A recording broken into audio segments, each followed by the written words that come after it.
Hey guys, magandang buhay! Welcome back to my channel, and this is Shy Chris at your service. So for today's video guys, ang pag-usapan natin is about surviving spouse payout, and this is based on my comment section on my previous vlog, surviving spouse. Ayan, so I have 3 questions here to answer. So una guys, ito, babasahin ko yung ating mga 3 questions. So I have Kudigo here para sureball ang ating mga speaking, no? So, ayan, una yung mga basic tanong doon talaga sa ating surviving spouse ay kung gaano ba katagal i-approve ni SS ito. Pangalawa, saan ba ito pwede ma-IPP out? At pangatlong, anong klaseng bangko ba ang dapat nating i-enroll? At so, bago ko sasagutin ang lahat ng yan, ay please mag-subscribe naman kayo guys dito sa ating channel, and please click the notification bell para ma-notify kayo every time na mayroon tayong bagong upload dito sa ating channel, especially sa mga information about SSS.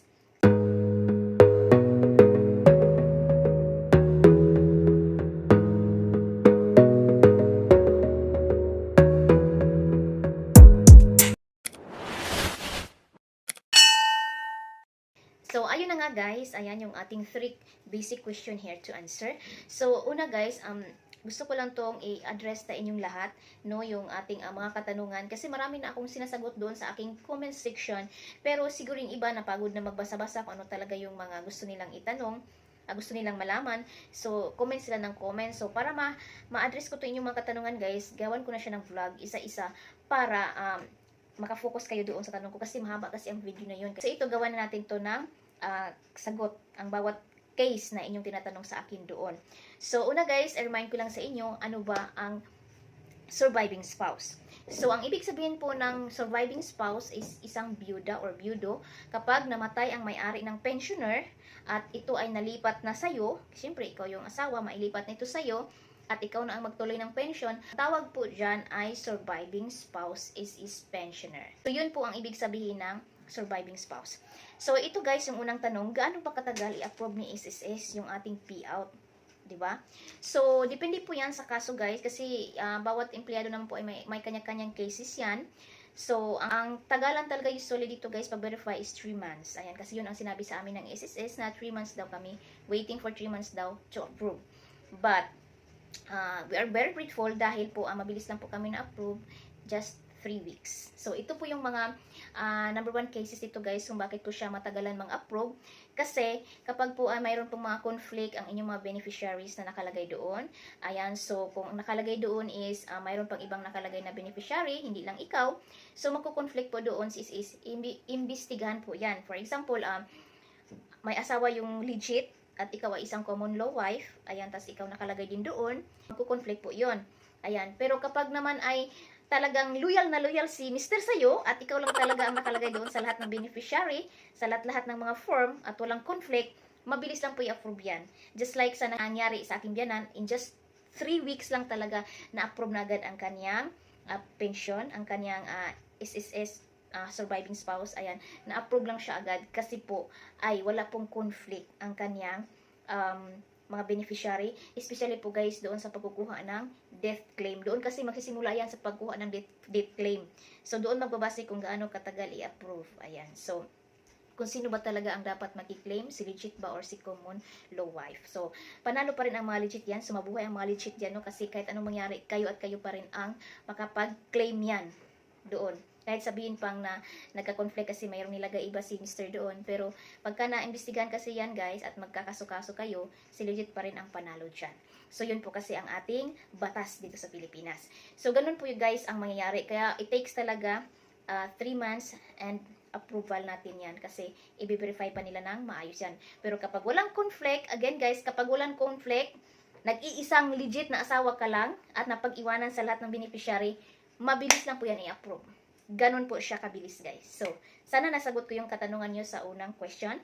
So, pangalawa naman, saan pa pwedeng i-payout ang mga naiwan ni Mr. as a surviving spouse like death claim and a pensioner. Ano. So, i-payout po siya guys sa through bank.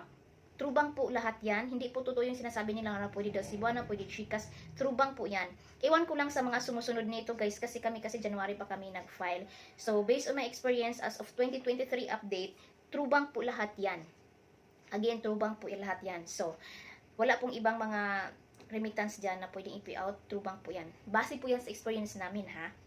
Ito po guys, again and again, remind ko lang, lahat ng sasabihin ko dito po ay base sa aming experience. Okay? Para sure tayo dito guys. So, pangatlo naman, anong klaseng bangko ba ang dapat natin i-enroll? Para pasok sa banga, mabilis lang i-approve. Ayan.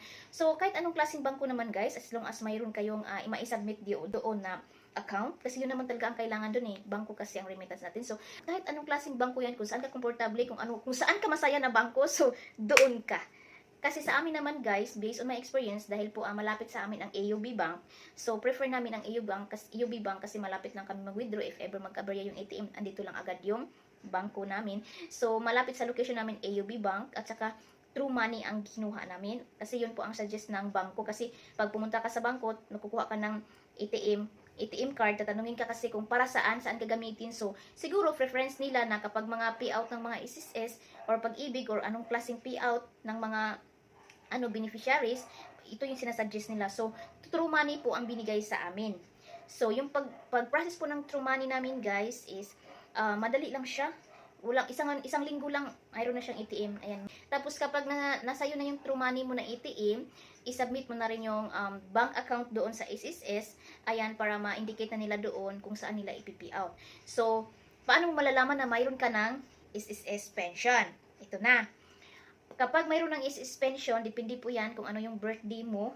Doon po kasi papasok ang SSS. Ayan, or depende po yan sa last number ng ng SSS number mo. Kasi doon po kasi nakabase yan.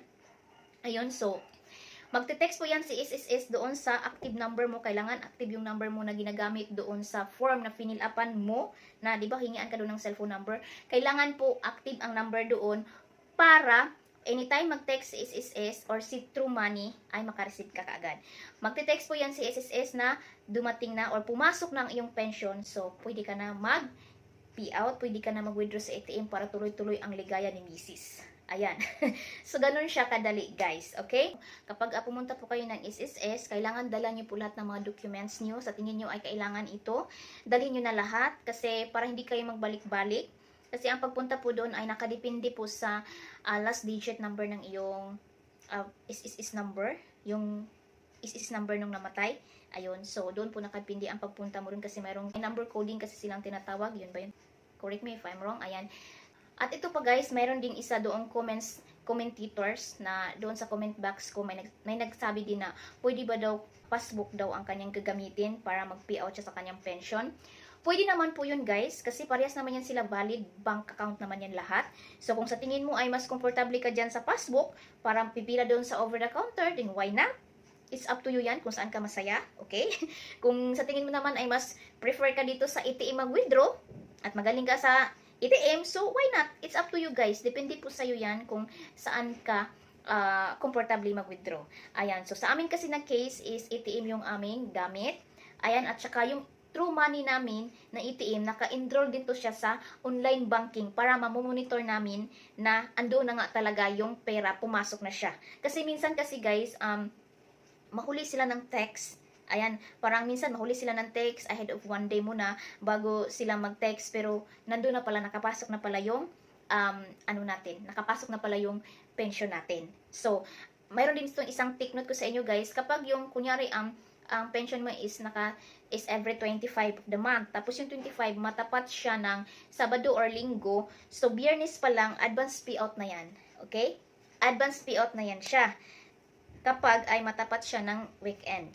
Ganun po yun siya. Kaya minsan, magte-text sila is doon na talaga sa mismong 25 na, which is weekend na. Tapos, Biyernes pa pala, may payout na. Mayroon na doon. So, kailangan din talaga guys is online banking kayo para easy to access kung may laman na ba or wala na. Since high-tech naman na ngayon ang panahon, so may enroll na rin kayo agad sa online banking. Pero optional naman to guys, no? Itong sinasabi ko sa inyo na online banking, optional naman to. Okay? So hindi naman to siya recording is na kailangan mag-online banking. Optional lang to guys. Parang dinagdag ko lang to sa aking kaalaman dahil nga yun ang aming ginagawa. Yung pagkukuha po ng Hello Money po guys na ATM from AUB Bank is it takes po 1 week.